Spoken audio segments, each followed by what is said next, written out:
Olá pessoal, sou o professor Geraldo, dando continuidade nos encontros que teremos nessa semana, a nossa revisão final. Nos encontros da semana passada, nós revimos os conteúdos do primeiro semestre, que foram a estática, equilíbrio dos sólidos, e a hidrostática, o estudo dos fluidos em repouso. Nos encontros que nos restam, vamos repassar o conteúdo do segundo semestre. No segundo semestre, o nosso assunto foi a luz. Estudamos, então, a ótica. Na aula de hoje, nós vamos repassar a teoria de maneira bem objetiva e depois também exercícios importantes a respeito de espelhos planos. Esse assunto terá continuidade no próximo encontro. Por isso, a aula de hoje tem como título Espelhos Planos, primeira parte, e visa, com certeza, a avaliação de recuperação manual que você fará em breve. Repassando, então, um pouquinho das propriedades do espelho plano. Um espelho plano, por definição, é uma superfície plana capaz de refletir abundantemente a luz. Quando nós olhamos para um espelho plano, e colocamos um objeto, aqui denominado de P, à sua frente, temos a sensação de que esse objeto está atrás do espelho. Quem se olha para um espelho plano vê algo muito parecido consigo mesmo lá atrás do espelho, atrás da parede onde esse espelho possa estar fixado. Obviamente nada existe lá, mas a sensação visual é esta. E esta figura mostra o caminho que a luz faz para explicar o porquê de termos a impressão de existir algo atrás do espelho parecido com aquele objeto. Raios luminosos que emanam do objeto refletem-se no espelho e chegam ao olho de um observador, dando a impressão de serem provenientes desse ponto P' lá atrás do espelho.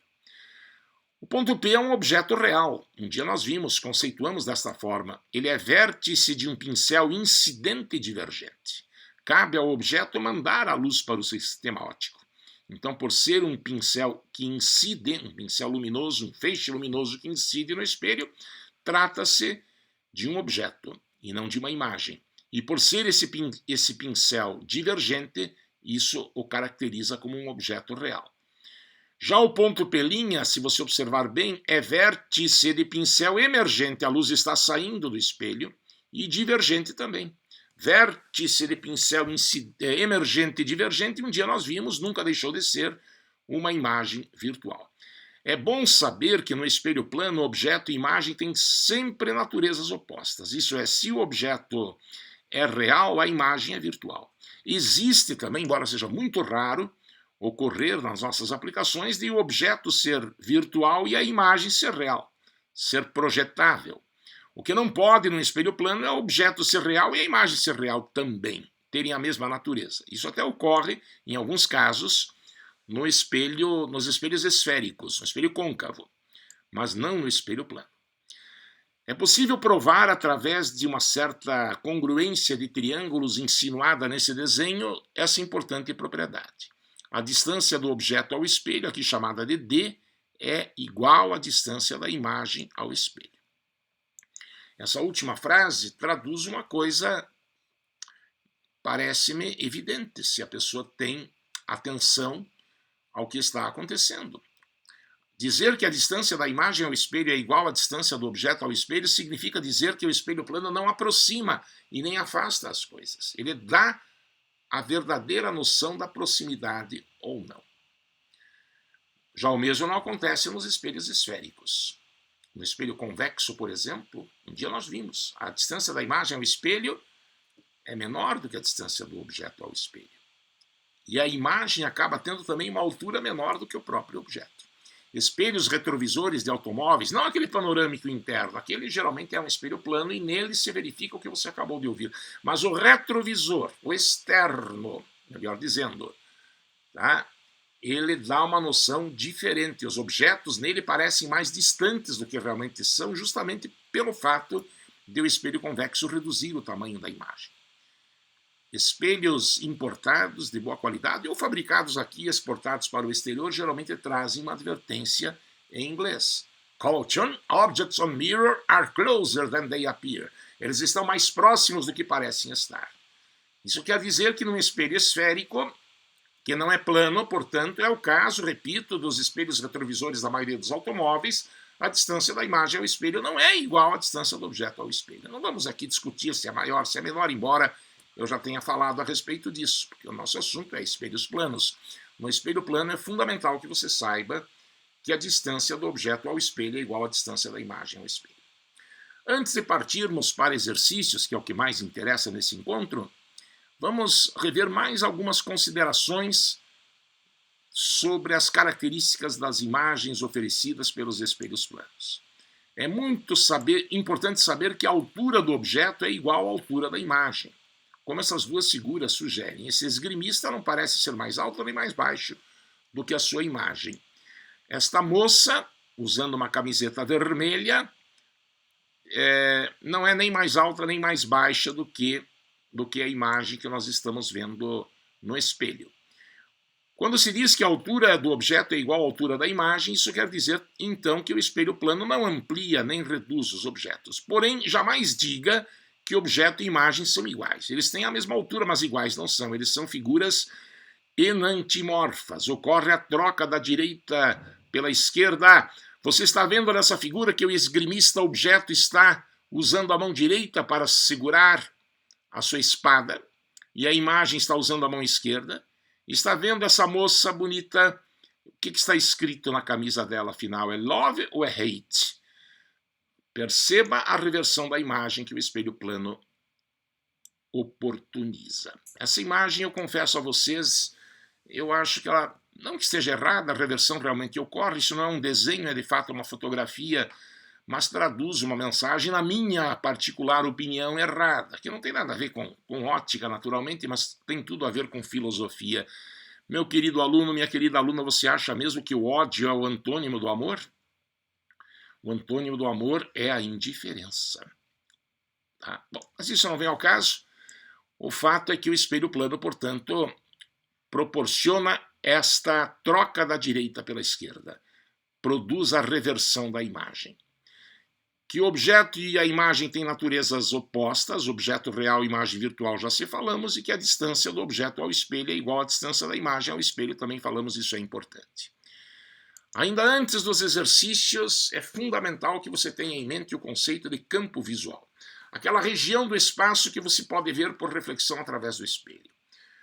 Vamos ver como é que se define exatamente isso e principalmente como que esse campo visual pode ser construído graficamente.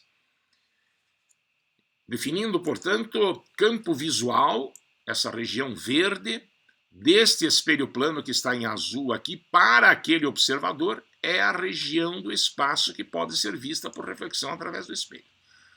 Não é? Os raios luminosos de todos os objetos que estejam nessa região verde incidirão no espelho e por reflexão poderão chegar ao olho do observador. É muito comum, então esse é o conceito. A região do espaço que pode ser vista pelo observador através do espelho. Isso se chama campo visual. Muitas vezes nos desenhos, você já vai ver exemplos a seguir, é mostrado onde o observador está, onde o espelho está, e é preciso saber construir o campo visual.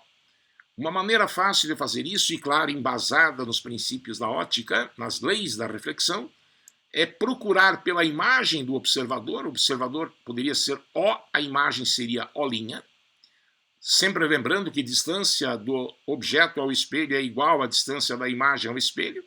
Uma vez encontrada a imagem do observador, você a liga com os bordos do espelho, e assim terá os limites do campo visual.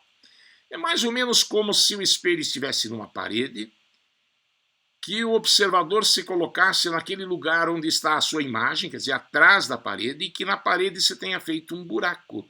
Tudo aquilo que a imagem do observador puder ver através do buraco estará dentro do campo visual. Claro que isso é apenas uma maneira de mentalizar que me parece ser interessante para que a gente entenda como construir o campo visual.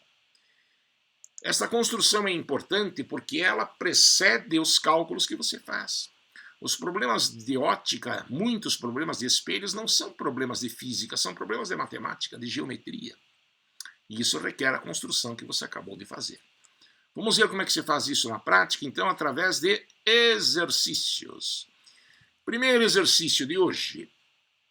Uma pessoa mantém diante dos olhos a 0,2 metros de distância um espelho vertical, uma parede, por exemplo, de modo a ver nele a imagem de um poste vertical de 4,4 metros de altura, situado exatamente 1,80 m atrás de si. Qual a mínima dimensão vertical que deve ter esse espelho para que a pessoa veja integralmente a imagem do poste? É comum em vestibular cair em problemas assim, cara, onde não tem figura. Tem um texto e a partir do texto eu tenho que imaginar como é que é essa figura. E mesmo que você imagine direito, só pensando você não vai ver relações que possam equacionar o problema para você. É muito importante, ainda que você seja como eu, que não goste de fazer desenho, que cada traço que você faz acaba saindo torto quando você quer que saia reto. Mesmo assim, é importante desenvolver essa habilidade. Transformar esse texto em figura. Então, depois de ler o enunciado, você procura mentalizar a figura que está por trás disso. Uma pessoa, um espelho e um poste atrás da pessoa. A figura, com certeza, é esta aqui. Aqui está o observador, como diz o enunciado, a 0,2 metros, 20 centímetros de distância do espelho que está numa parede. E atrás dele está o poste, 4,4 metros de altura. Eu quero saber qual é o tamanho mínimo do espelho X para que ele possa ver o poste por inteiro. Você tem duas maneiras de fazer o desenho. Há pouco eu expliquei e peço que você faça realmente isso, rabiscando, quem sabe copiando essa figura no seu papel. É perfeitamente lícito você procurar a imagem do observador, olinha, como estava no desenho anterior. Ele estará a 0,2 metros do espelho, e daí ligar a olinha com os extremos do poste. Você saberá onde o espelho deve estar. Eu aproveito esse exercício para mostrar uma outra maneira de você fazer a mesma coisa. Procure pela imagem do poste. O poste tem 4,4 metros de altura e está, se você somar 0,2 com 1,8, que é a distância da pessoa até o poste, 2 metros, então a imagem estará a uma distância de 2 metros do espelho, como vimos há pouco. Não é? A distância do objeto ao espelho é igual à distância da imagem ao espelho. Nesse caso, você ligaria os extremos do poste com os olhos do observador. É como se houvesse um buraco na parede e a imagem do poste estivesse lá atrás da parede. Nós queremos que o cara veja o poste por inteiro. É assim que se explica essa figura.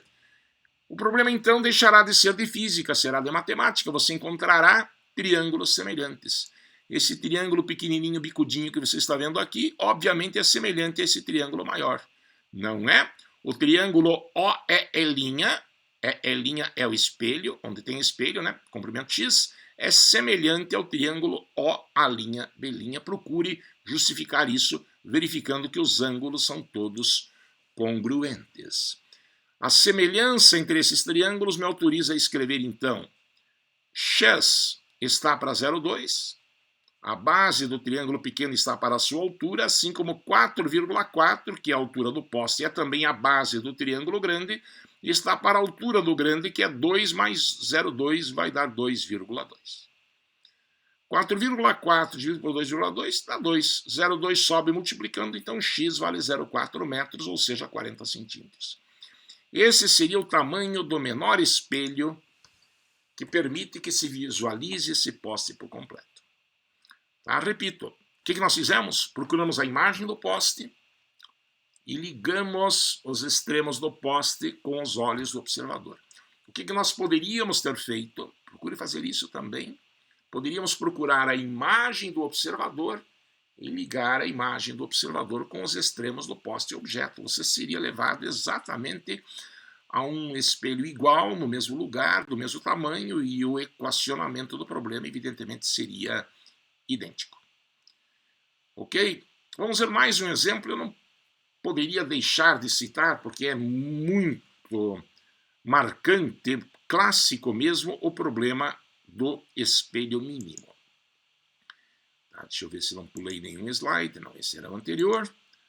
Então veja o clássico problema do espelho mínimo. Um rapaz de altura H vê o seu corpo refletido num espelho plano vertical fixado a uma parede que dista D do rapaz. Desculpe esse salto de linha aqui. Algum probleminha aí de formatação, mas dá para entender.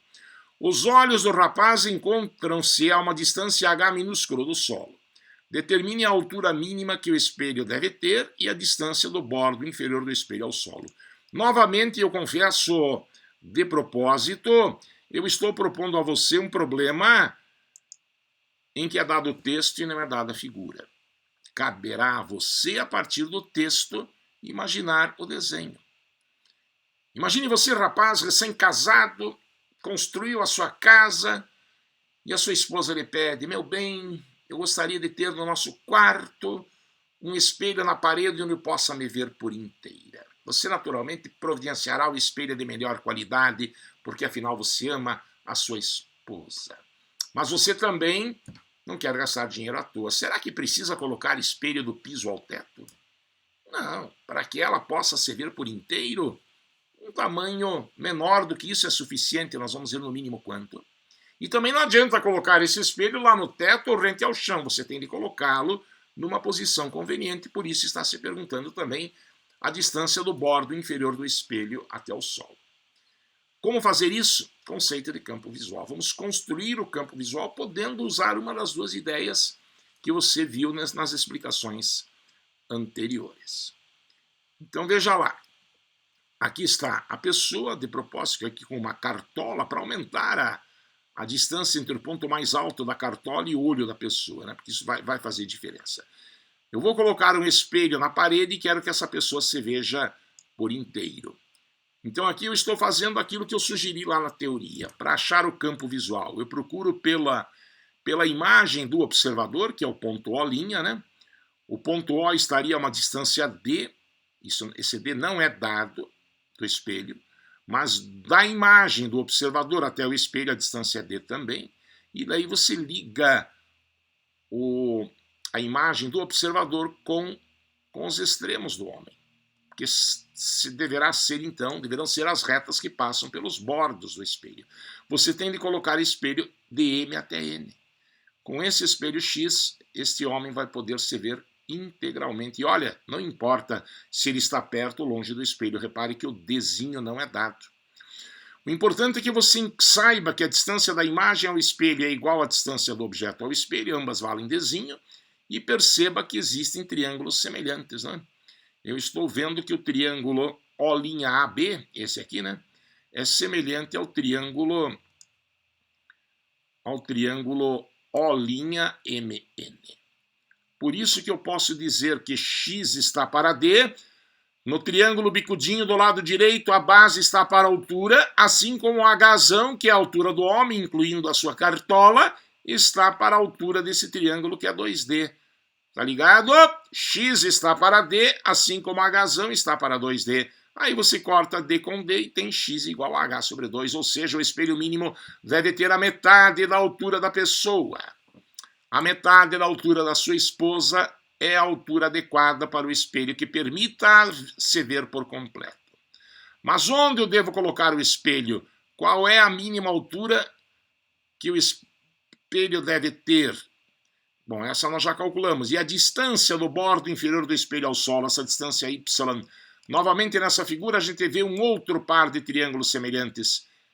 Esse triângulo que eu estou lhe mostrando aqui, o triângulo BB'O'B', é semelhante a esse triângulozinho bicudinho menorzinho aqui. Por isso eu te digo que Y está para D, né? A altura está para a base, assim como agora, cuidado, Hzinho foi como eu chamei a altura dos olhos da pessoa, né? Isso o enunciado informa, Hzinho está para 2D.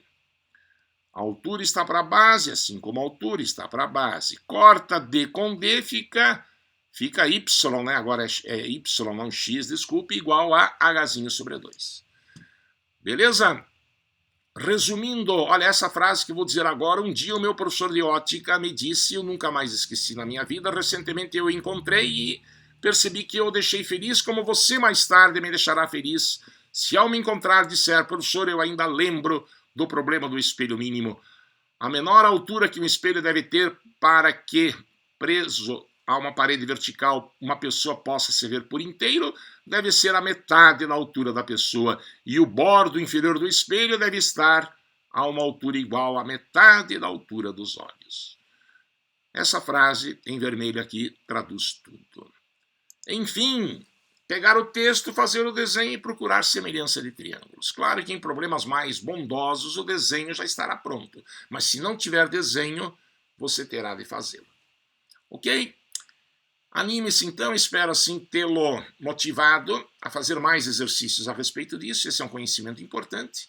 Procure encontrar esses exercícios entre as atividades que nós estamos propondo, também entre aquelas atividades já propostas lá no final do mês de agosto, né, que foi quando nós estudamos espelhos planos. Gratíssimo pela sua atenção. Espelhos planos continuará no próximo encontro. Espero vê-lo então em breve. Forte abraço.